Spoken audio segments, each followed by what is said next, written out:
Hey everyone, this is going to be my recap for Glee Season 4 Episode 1, The New Rachel. I was very reluctant to do this. I do want to do the recaps again, but this episode really pissed me off, so I just was like furious last night when I saw it. So I kind of wanted to calm down, write down what I was thinking, and go with that. Do not mind what I look like, I have like rashes everywhere and my hair looks like a troll and it's just not okay. Just try to ignore it, just listen to the voice. Okay, so the Rachel stuff we see in New York, it's nice to see that someone isn't worshipping her. It's nice that she got that reality check and that she realizes not the whole world's gonna worship Rachel Berry the minute that they meet her or the minute that they hear her voice. So I did like that part in Crazy Cassandra July. I do like Kate Hudson, and she's a pretty good singer. It's pretty good that she can dance like that while she was like drunk or whatever on the episode. So I've had this newfound like respect and love for Leah Michelle lately, so I've been like really in love with her and Chris's friendship, and so that makes me really love Humbleberry. So I've just been a huge Kurt and Rachel kind of person, so my opinions will change from last season. I don't know why, I just all of a sudden I can just tolerate them and I love them so much and I just want them to be best friends and roommates and just venture off into New York together. So the thing with McKinley, the whole like scenes with them, I was so mad at the Glee Club. Like I just wanted to skip all the parts of McKinley. They're just pissing me off. I don't like their newfound popularity. I don't like how they just brushed off Tina and Mike's breakup, which was just so stupid. They shouldn't even broken up. They were together for 2 years and it was just like a 2-second mention and then it was done. It's never fair with Tina and Mike. It's never fair with either of them. And mainly Tina, but oh, that just made me so mad, and like them trying to be all cool and whatnot. And I did like Sam's impression of Jacob. Cora did that before on was it Paley Fest I think they were at, and they did that. It was cracking me up. So, and I don't like bitchy Tina. I don't like this. Tina from Props was one thing. Tina now trying to be Miss Cool, all that, and a bag of chips. All of them thought they were. It's just no. I just don't like that they were trying to be fake, and like I don't see that now that the old Rachel, the Rachel is gone. They don't need a new Rachel. They just need a new female lead and a new male lead, and they also just can have changing up all the time. Like they should be. It doesn't always have to be one focused person. So I just thought that was really stupid for them to even argue about that. So yeah, once again, I really do like the stuff at Rachel and Niata in New York, and Brody is hot. I cannot emphasize that. Dean Gayer, the guy who plays him, oh my god, like, and he's Australian in real life, and he's just, oh my god, and he's a great singer. What a bonus! Oh god, I just have so many feels, and like I ship her and Brody together. Brochel, I think that's what it's called. I still love Finn and Rachel. I still love Finn, but this is just so different from the Finn and Rachel stuff. I just love it that he knows she has a talent and he's, saying go for it, do what you gotta do, be yourself, fight for your right to party, I don't know, it's just something different and I just fucking love it. And not to mention he is just all fine and he's straight. Even though I would like totally ship him and Kurt too, like let's be honest here. So I felt so bad for Kurt, but I love the Humbleberry scene where they're talking, and I really really hope that the writers do not make it out to be Rachel is only Kurt's best friend to have a best friend, and that because he's gay, and that, I'm glad he's going into fashion apparently, but I've always wanted Kurt to be the performer as well because he's so talented and has that wonderful, powerful, amazing, beautiful voice, and I just hope that they're not only making Kurt go into fashion because Rachel is the singer, and I just really hope that's not what's going to happen because I do love Humbleberry right now and I just don't want, him to get all the sad parts and she gets to be all the happy, perfect, love, amazing life, I want them to have equal sad and happy parts. I just wish both of them the happiness together as friends and both of them with romance, with Kurt finding romance and Rachel finding romance, whoever that may be with. Also, I freaking hate that kitty girl. I think we're all kind of on board with that. She's just not, she'll never be Quinn for Bray, never. And I don't think Quinn was even that bad, because Quinn, we'll have to find out about this kitty girl if she has reasons to be a bitch. Wade. I didn't think I would like him because I was never a big Alex fan on the Glee project, and he was alright in season 3 a little bit. I mean, he has a great voice, and I liked when he idolized Kurt and Mercedes, but I didn't know if I was going to like him, but I loved him at McKinley, and I think that he should be one of the new Rachels. I'm just saying. I don't know, I liked him, and I think he could be a really great star performer and bringing out difference like he was in Vocal Adrenaline. But I don't like this new sassy Blaine. I think that, yeah, Blaine can be sassy at times, but it's like now all of a sudden that he's like popular, he thinks he's, cooler than he thinks he's just, no. The attitude is for Kurt, honey. Yeah, you could be snippy and all that, but I don't know, I just don't like that. I don't like this Blaine. I like that warbler Blaine. I miss the old Blaine. I miss the old Blaine so fucking much that I wish he would just go back to to Dalton so he could just be that person again. And I just, there is always the backlash. There's always a catch, whatever. So Call Me Maybe was, I freaking hate that song, and like every time I listen to it, it freaking gets stuck in my head. It's so catchy though. But I love Blaine's outfit on him, the tie, the tight white shirt and the tight red pants. Oh yeah, that booty. But other than that, it was like, whatever. Also, you can't scissor on webcam, so as Brittany has told us.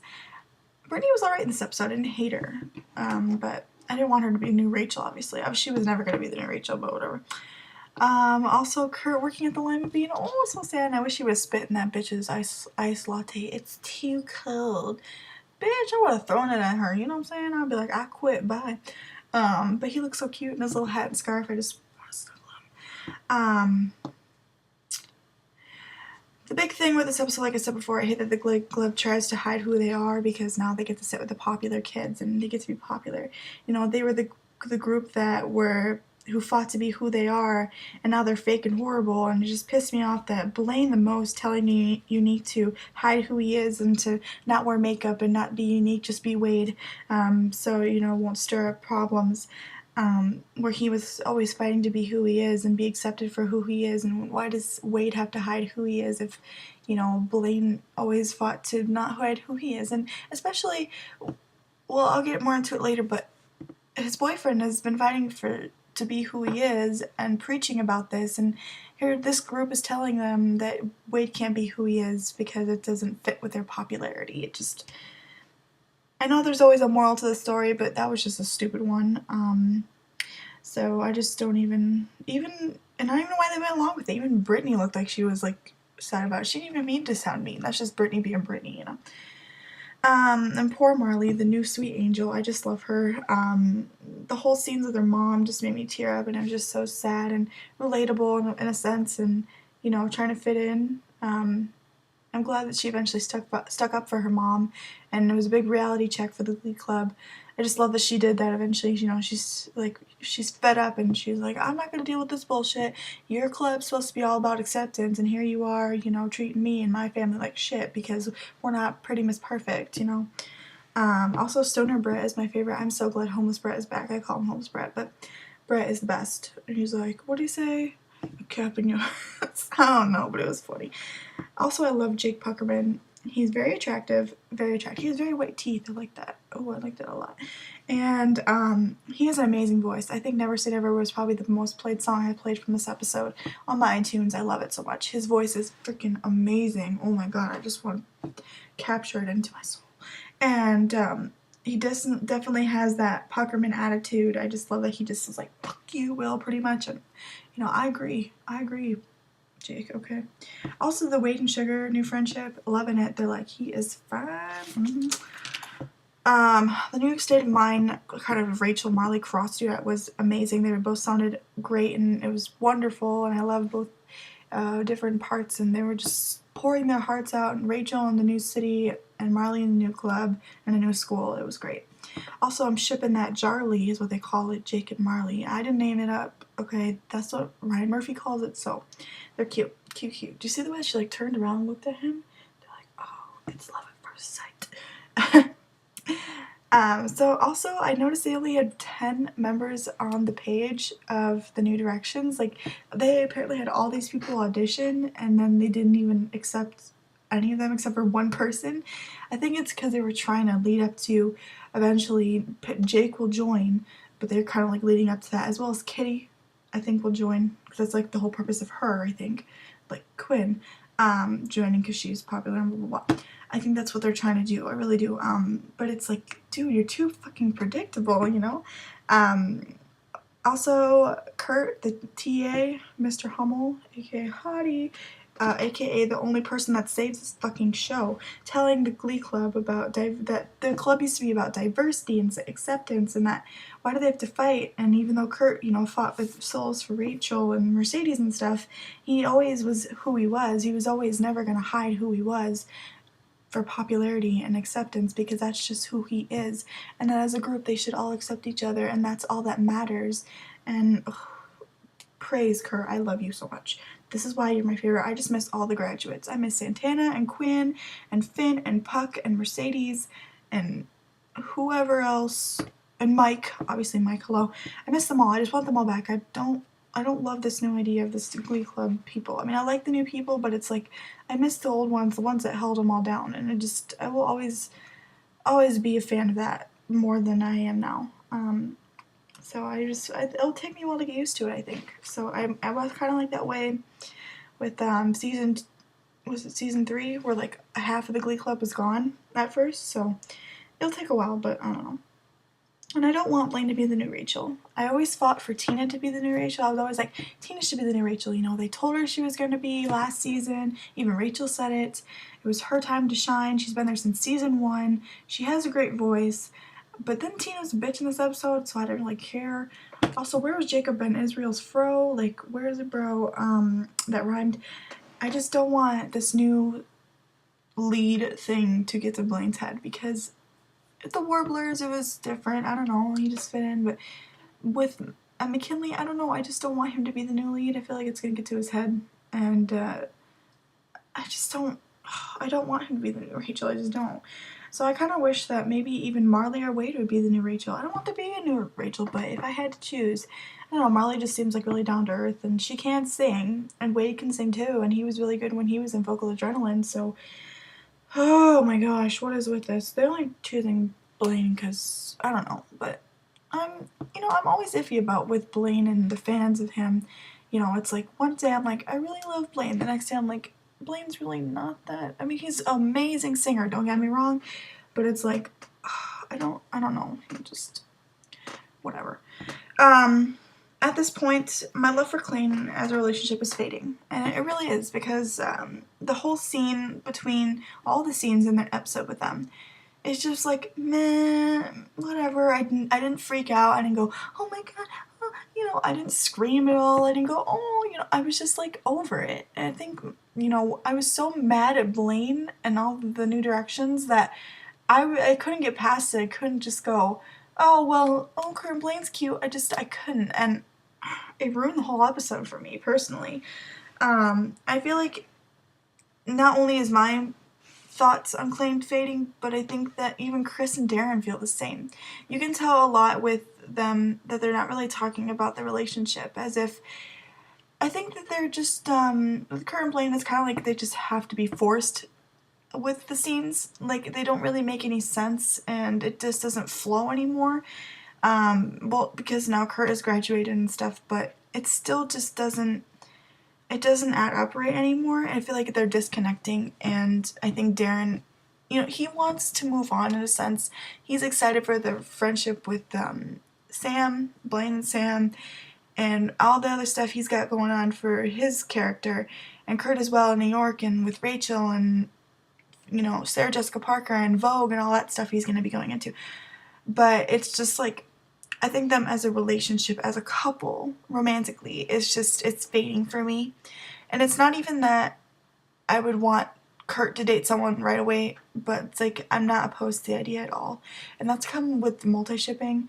I would really love Kurt and Sebastian, but this is all just fanon stuff, like in fanfiction. But, you know, as a canon couple, Kurt and Blaine, it's just really fading for me, which I hate to say, but it's like, I didn't feel that spark anymore, and there's just so many things going on in this season that they're just trying to make it out to be and trying to make up for last season. It's just like, I'm already kind of over it. It's like, you're just a little too late Ryan Murphy, sorry. But I just wasn't excited. And but the scene itself, It's Time, was a great song. One of my most played that I've played in the new episode songs, whatever. Darren sounds amazing, and I do like the original of that song. When I heard it just because from Glee, it was really good, and they looked really good. Kurt looked amazing, Blaine looked amazing, that tight vest shirt going on, and the song was great, the performance was great, him jump roping and all the cups, and that was just really cool. It didn't really flow together, but it was still cool. I see them more as friends now at this point. The hug was cute, and it was like, I'm gonna miss you so much and whatnot, but it's just like, I didn't feel the romantic aspect of Kurt and Blaine anymore, and I just see more of a friendship at this point. And if they do break up, then maybe I'll be like upset from all the feelings I used to have over Blaine, but now it's just like, I don't really know at this point. The Kurt and Bert scene was very touching. It's probably one of the best scenes of the episode because Mike and Chris have a really great, dynamic. I'm glad that Bert was pushing for Kurt to get out there and accomplish his dreams, and he was crying and it was sad. But what didn't make sense to me is that why didn't Bert go in the airport, and why wasn't anyone else there? Why wasn't his boyfriend there or his friends there? It just didn't feel like Kurt was leaving New York for good. It was just like he was going on vacation. And even vacation, why wasn't his boyfriend there? I don't understand it's like they're disconnected and they forget that Kurt and Blaine are in a relationship and that they're supposed to act like an actual couple, because shit, they haven't even kissed since season 3, the beginning of season 3, and that's almost a whole other season since. So it didn't make sense to me. So eventually the Glee Club apologizes. Sam can relate to Molly's situation, being poor. They all realize that they're being dicks, and popularity got to them and it didn't really fit for them. They both got slushied. Also, it's Cookie from Ned's Declassified. You didn't notice? He had like the dreads or whatever. He's like the new Azemio or new Karofsky, I don't even know. And Unique's eyes, they're on fire. I love Unique, oh my god. Chasing Pavements, I love Marley, but I didn't like the cover. I'm a huge fan of the original.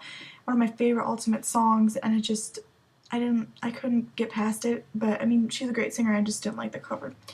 But the Hummleberry reuniting scene was the best. She was so sad, and her bestie came to the rescue, and there was turn around, and the cutest hug ever, and the cutest people ever, and I just love Hummleberry and New York together at last. Roomies. The next on Glee, the Brittany episode, Leah Michelle, holy shit, fuck me. Did you see that promo? And Brochel, oh my god, I just love Brody and Rachel. Hot. I am in love with Charlie too. So no Kurt and singing in the Brittany, but oh, that makes me mad because he needs to be singing Brittany. Not looking forward to the Blaine stuff. According to Darren, Blaine's a weirdo this season, and he wants to be in every club and get around with all that stuff. It just, like I said, it's getting to his head a little bit much, and because Kurt's not there anymore, it's just, boy, calm your tits, you know? I want to like Blaine. I want to love Blaine again. It's just my feelings on him are really fading, and I don't want that to happen because Blaine is adorable, and Blaine's a great singer, and I just, oh, yikes. But I'm really excited for the Blaine and Sam friendship, and apparently Blaine's going to run for class president, so we'll see how that goes. Kurt and Rachel's roomies, and the Kurt and Sarah Jessica Parker stuff, or Isabel, whatever her name is, and the fashion at Vogue, and I'm just excited for that probably the most. The Hummleberry stuff, the Rachel and Brody stuff, and the Kurt and New York stuff. That's probably what I'm most excited for. Amongst the other things, but those are just minor feelings on stuff. I really want the other graduates to come back, so let's hope that happens. But I will talk to you guys later. Thank you for watching, subscribing. Sorry this was long, like they always are. And I will see you next week for Brittany 2.0. Bye.